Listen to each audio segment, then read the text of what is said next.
የቤተ ክርስቲያንን ታሪክ መማር ለምን ያስፈልጋል? ምንድነው ጠቀሜታው? የቤተ ክርስቲያን ታሪክ ዝም ብሎም የክስተቶች ዘገባ አይደለም። ይልቁንም ምንድነው እግዚአብሔር በሰው ልጅ ታሪክ ውስጥ ጣልቃ ገብቶ ምን እንደሰራ የሚያሳይ እውነተኛ ነገር ነው ማለት ነው። እውነተኛ የእግዚአብሔር ሥራ የተገለጠበት ነው ማለት ነው። እግዚአብሔር በትክክል በሰዎች መካከል አምላክነቱን የገለጠበት ተግባርን ነው የምናየው ማለት ነው። ስለዚህ የዳነውን ማህበረሰብ ማለትም ቤተክርስቲያንን ማለት ነው እንዴት እየመራም እንዳለ ያንን እንዴት መራ፣ አባቶችን እግዚአብሔር እንዴት ነው የመራው፣ ይሄ ታሪክ ነው ማለት ነው። ዛሬም እግዚአብሔር ቤተክርስቲያንን እየመራ ነው፣ ትውልድን እየመራ ነው አይደል ያለው? ይሄ ነው እንጂ የክስተት ዘገባ አይደለም ማለት ነው። የክስተት ዘገባ አይደለም። የእግዚአብሔር ጣልቃ ገብነት እውነተኛ ተግባር የምታይበት ነው። የቤተ ክርስቲያን ታሪክ ዝም ብሎም ያለፈ ክስተት ስብስብ ሳይሆን የትውልዶች የእምነት ጉዞ መዝገብ ነው። ይሄ ነው አሁን እዚህ ጋር ነው ቁልፉ ማለት ነው። እግዚአብሔር ሕዝብን ሲመራ፣ ትውልድን ሲመራ፣ ሕዝቡ ደግሞ በእምነት ተከትሏል አይደል? ሙሴም የእስራኤል ልጆችን ከግብፅ ምድር መርቶ ሲያወጣቸው እግዚአብሔር ውጡ ብሎ ሲያወጣቸው እግዚአብሔር እየመራ እነሱ ደግሞ ሙሴን እየሰሙ በምን ተከተሉ? በእምነት ተከተሉ አይደል? በእምነት ነው የተከተሉ። በእምነት ተከተሉ። የሆነ ቦታ ሲደርሱ ምን ሆኑ? ቀይ ባህር ጋር ሲደርሱ ለምን አወጣህን? እዚህ ልናልቅ ነው እንዴ ብሎ አጉረመረሙ አይደል? ወዲያውኑ ደግሞ የእግዚአብሔር ጣልቃ ገብነት ሲመጣ እናያለን። አያችሁ? የእግዚአብሔር ጣልቃ ገብነት፣ የእግዚአብሔር አብሮነት መጥቶ የእግዚአብሔር ክንድ ተገልጦ ያንን ያጉረመረመን ሕዝብ እንዴት እንዳሻገረ እንመለከታለን ማለት ነው። ስለዚህ ምን ማለት ነው? የትውልዶች የእምነት ጉዞ መዝገብ ነው። የእምነታችን ጉዞ መዝገብ ነው የቤተ ክርስቲያን ታሪክ ማለት ነው። አባቶችን ወደ ኋላ ሄደን ስንመለከት እምነታቸውን ነው የምናገኘው፣ ገድላቸውን ነው የምናገኘው። ስለዚህ የአባቶች እምነት የእግዚአብሔር ክንድ መገለጥ እናይበታለን ማለት ነው። ይሄ ነው የቤተ ክርስቲያን ታሪክ። የቤተ ክርስቲያንን ታሪክ መማር ካለፈው ስህተት ለመማር ቅድምም ብለናል መግቢያችን ላይ ካለፈው ስህተት ለመማር ወይም ደግሞ ከዚህ በፊት የመጣን እንቅፋት ድጋሚ እንዳይመታን የምናመልጥበት ነው። ስለዚህም ካለፈ ስህተት የምንማርበት የአሁኑን ማንነት ለመረዳት ያለፈውን ስህተት ላለመድገም እንማራለን። ትክክል ነው። ያለፈውን ስህተት ኦኬ፣ እዚህ ቦታ ላይ እንዲሆነው ነበር፣ እንዲህ አይነት ክስተት ለምሳሌ የስህተት ትምህርት፣ የስህተት አስተምሮ እንዲህ ቦታ ላይ ተነስቶ ነበር፣ እንዲሆነው ነበር። በዛው አበቃ። አሁንስ እንላለን፣ ወደ አሁኑ እናመጣለን ማለት ነው። ወደ አሁኑ እናመጣለን። አሁን ደግሞ ቤተ ክርስቲያን በምን ሁኔታ ላይ ነው ያለችው? ያ ማለት ደግሞ የአሁኑን ሁኔታ አሁን ያለንበትን ነባራዊ ሁኔታን የምንረዳበት ነው ማለት ነው። እንዲሁም ደግሞ አይገርማችሁም?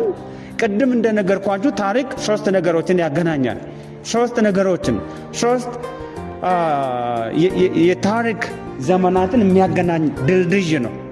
ያለፈውን ከዛሬ ጋር፣ ዛሬን ከነገ ጋር ማለት ነው። እንዲህ ካልሆነም ካላገናኘ መንገድ መሀል ላይ እንትን ካለ ከተቋረጠ ምን አለ አሻገር።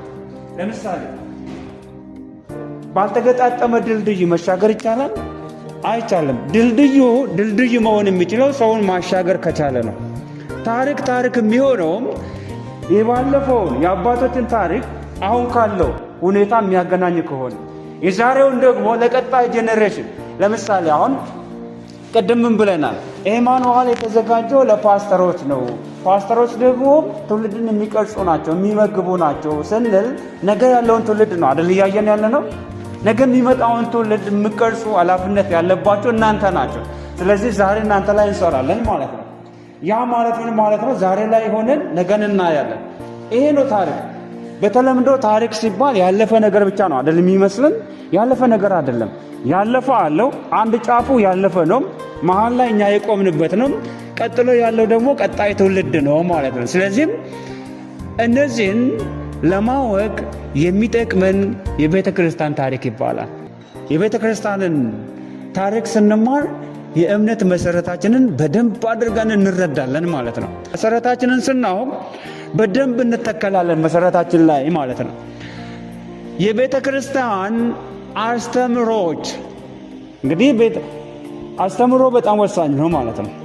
የቤተ ክርስቲያን አስተምሮች፣ ስርዓቶችና ዶግማዎች እንዴት እንደመጡ ለመረዳት ታሪክን ማወቅ ግድ ይላል። የአስተምሮ ግድፈት ያንም ነበር። አሁን መዓት እንደወረደ ልናየው አይገባም። በእኛ ዘመን በዛ እንላለን አይደል? ያኔ ሚዲያ ስላልነበረም እንዳሁኑ እንደዚህ አየር ላይ ወጥቶ አልታየም እንጂ አሁን አየር ላይ ያለው አሁን ምድራችንን ያጥለቀለቀው ይሄ የሐሰት ትምህርት ያንም ነበረ ማለት ነው። ስለዚህም የአስተምሮ ግድፈቶችን፣ አስተዳደራዊ ድክመቶችን ለማጥናት ይጠቅመናል። በዘመናችን ተመሳሳይ ስህተቶች እንዳይደገሙ ጥንቃቄ ለማድረግ ይጠቅመናል። ስለዚህም ያኔ የነበረው ዛሬ እንዳይደገም ይጠቅመናል ማለት ነው። ካለፈው ውድቀት መማር ብልህነት ነው። ለምን? ለምሳሌ እኔ በመንገድ እያለፍኩ እኔን መታኝ እንቅፋት። ከኋላ ያለ ሰው ለምን ይመታል? አይቶኛል። ለምን ይመታል? መመታት የለበትም አይደል?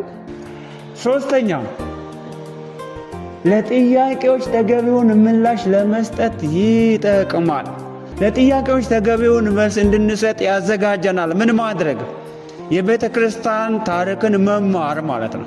እዚህ አሁን ስለ ቤተ ክርስቲያን ታሪክ ነው እያወራን ያለ ነው። የቤተ ክርስቲያን ታሪክ መማር ምን ይጠቅማል ለሚለው ነው መልስ እየሰጠን ያለ ነው። ለምንጠየቀው ጥያቄ በቂ የሆነ መልስ እንድንሰጥ ይጠቅመናል ማለት ነው። ለምን?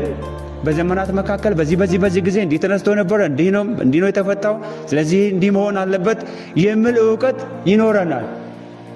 የእምነት ጀግኖችን ፈለግ ለመከተል የእምነት አባቶች አሉ። ስለዚህ የእነሱን ፈለግ ለመከተል የቤተ ክርስቲያን ታሪክ ማወቅ በጣም ጠቃሚ ነው ማለት ነው። አባቶች እንዴት አገለገሉ? በምን ሁኔታ ውስጥ አለፉ? የእነሱን ታሪክ ስናውቅ ዛሬ እያገለገልክ መከራ ቢደርስብህ፣ ብትራብ፣ ብትጠማ፣ ብትገፋ፣ ብትገለል ምንም ነው የማይመስልህ። ምንም ማለት ነው። ለምን?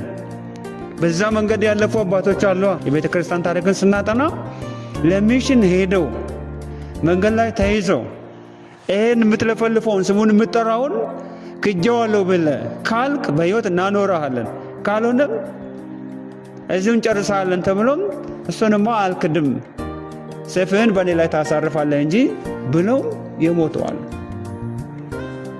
በመጋዝ የተሰነጠቁም አሉ፣ ዘይት የተቀቀሉም አሉ።